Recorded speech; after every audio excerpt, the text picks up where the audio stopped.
Hey guys, welcome back.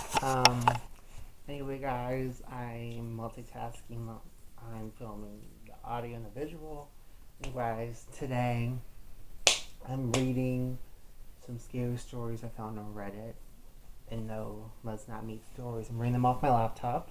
I just found some creepy ones. So I got some time to kill, so uh, you know, grab your beverage of choice and let's get into this. Okay, so this first one I just discovered is called night shift. I work night shift at a gas station in my little town. It's one of about 5 or 6 here. For the past few nights, I've had a guy standing outside the store right past the light so I can tell he's there, but I can't actually see anything about him. He's like a shadow.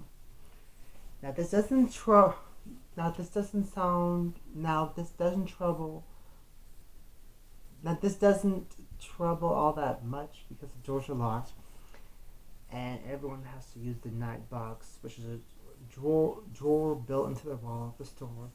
We used to take money and give items to customers, but that opening the doors at night it makes me feel a little better about working nights alone.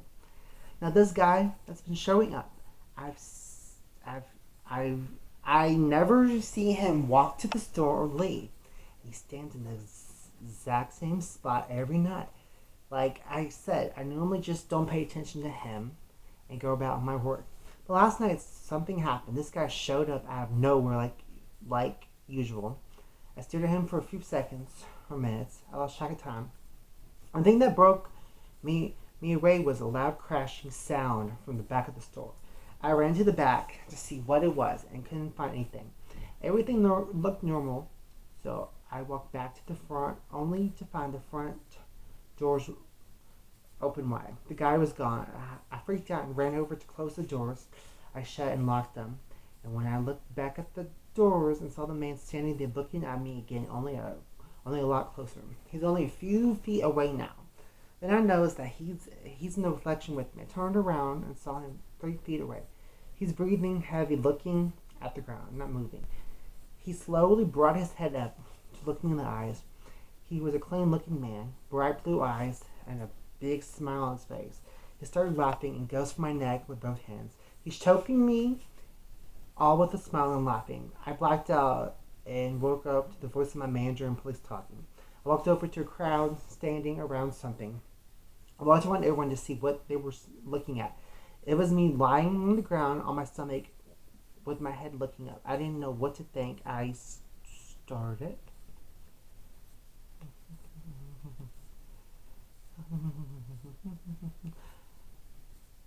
Okay. I walked around everyone to see what they were looking at. It was me lying on the ground on my stomach with my head looking up. I didn't know what to think. I started panicking, trying to talk to anyone who would listen. No one could hear me. No one could see me. Then I saw him, my killer, standing at the end of the parking lot looking right at me. Oh my gosh. That was creepy. And this one's called Night Shift. That was creepy. Mm-hmm. Mm-hmm. Hold on, guys. Mm-hmm. Hold on. I'm doing my usual. Hold on. Okay, so guys, I just got through reading the night shift one. Let me go back. This is the other one I saw that looked really creepy. What is it? It's the one about the tunnel, which... Oh my god, the fucking tunnel. Let me see. Wait a minute. What is it? Oh yeah, no. This is one about a cabin. That sounds really fucking creepy as hell. If you find a cabin in the woods in NW, Oregon, don't listen to the screams. Okay. Okay, so This person says their name's David, and they're on the 1/5 south, getting as far away from what they're about to share as possible. Okay. Hey, Friday morning, 5:30 a.m. I lay in my bed as my dad comes in to wake me. Get up. We're getting an early start. Mom's downstairs making eggs and bacon. I groan and shoot back with an I'm up, geez, regretting not setting an alarm for earlier in the morning to give myself a chance to catch my bearings. I snap out my tired days and sit on the edge of my bed, throw on a flannel, pull up my Carhartts, and lace up my Danners before heading downstairs to meet my family for breakfast. It seems like a tradition now to come downstairs and sigh at the fact that I'm an only child. As of 2 years ago, today is the anniversary of my older brother's death due to a tragic car accident with a drunk driver. I say hello to my mother, give her a hug, as we both know what dread we feel on this day. Dad quickly intervenes. Hey, champ, you all packed? Remember, let's crack the drive. We've got ahead of us. Yeah, Dad. I'm all ready. What time are we getting out of here? I replied, I'm ready when you are. He says, I give my mom one last hug for the weekend before we leave. Dad and I throw our bags in the back of the Dodge and hit the road. You ready for this? He asks. Ready as I'll ever be, I reply. 2 hours into the trip, we stop at a rest stop to use the bathroom, and an old man in tattered clothes smirks at me. Headed up the mountains, are you? He asks. Yeah, just me and my dad this weekend. I shortly replied, be careful out there. There's evil in these woods, boy, he said before bellowing out a sinister chuckle. I hurried to wash up and get out of the bathroom before unsettled now. I figured he was just a crazy old man. I've never been so wrong in my life. I meet Dad in the truck, and he can immediately tell I was thrown off. Got something on your mind? But I told him it was nothing and tried to brush off my previous interaction with the old man. A few more hours go by, and Dad takes a right turn and parks the truck. We made it, buddy, he exclaimed. What a beautiful drive, I replied. Well, we really should get started setting up. It's gonna hold on. Let's see.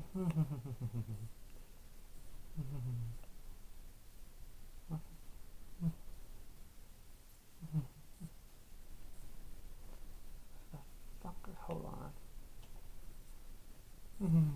Okay, yeah. Well, we should really get started setting up. It's gonna get dark here soon. He says we set up the tent and stove before starting the fire. As we sit around the fire, Dad hands me a beer. You're 16 now. I know what kids get into, especially these days. So all I ask is when you drink, it's with me. He says, you can read my mind, can you, old man? I replied with a laugh. Our conversation ends abruptly as we both see something in the corner of our eyes, but as soon as it was there, it was gone. We brushed it off and finished up the night and put out the fire before hitting the sack. Saturday, 6 a.m., we both wake up at the sound of sticks breaking around the tent. Startled, we both grab our handguns in case of a cougar. But again, as soon as we heard it, it was over. Both on the edge, we climb out of the tent to start a fire and brew some morning coffee. We both have a warm cup before strapping up for a hike.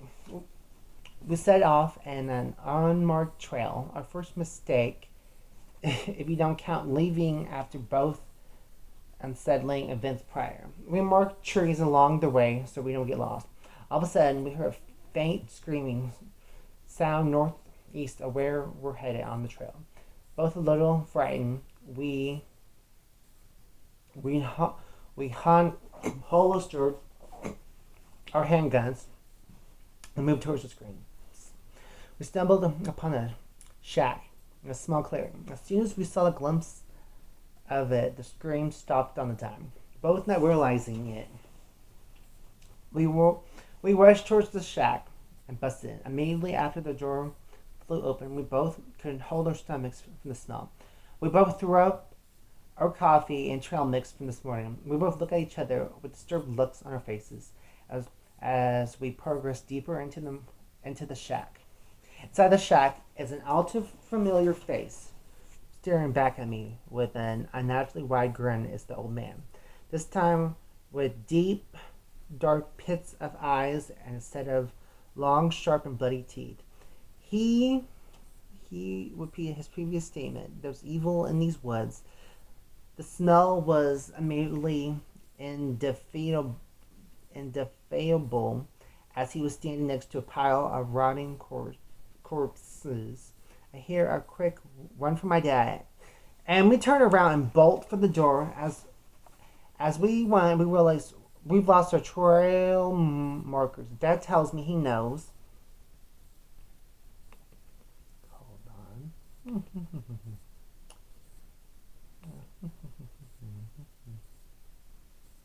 Okay, Dad tells me he knows which direction leads to the truck. As we sprint through the woods in desperate hope to find camp, there were naturally tall, slender creatures staring from the trees. They're jet black and almost look like shadows. They have no expression, no features, but we can feel their gaze pierce us as we dash through the woods. We can hear the old man's voice taunting us as we run, getting closer and closer. There was more gravelly and sounds almost as if those runs up the same voice talking at the same time. As we move further towards the truck, Dad falls over. He reaches. Oh my god, my glasses. Hold on. He reaches for his lungs as if they were collapsing. He hands me his keys and tells me to keep going. As soon as the creature lurches for my dad and rips his foot clean off as the thing does. So my dad immediately draws his gun and desperately empties his magazine on the creature, yelling at me to run. I finally give in and book in the direction he was taking us. Not too long after I see the smoke from the embers of the fire we started this morning, with a silent yell of relief, I book it towards the truck. What I see at camp will stick with me forever. In the fire was my dad's mangled corpse, which was the smoke that I saw from the tree line. Absolutely mortified, I started bawling, but quickly snapped out of my state when the creature's voice erupted from in the trees. I fumbled with the keys from jumping in the truck and pulling out, cruising down the mountains faster than I've ever driven before. I can still see the shadow figures in the trees. After a long and fast-paced drive home, I feel like I made it in a record time. I hurry and get my mom out of the house in Villaram. We can't stop crying about Dad. I don't know what to do, but for now, my mom is taking us towards California and far away from wherever that thing was. Oh my god. Ugh. I can still hear him yelling from the distance. I'm scared. As of now, that thing is still out there hunting. If you find a cabin in the woods in NW, Oregon, don't listen to the screams. Alright guys, well that's the end of the video. Love y'all. And if you're new to the channel, please consider subscribing because I do videos like this. And peace.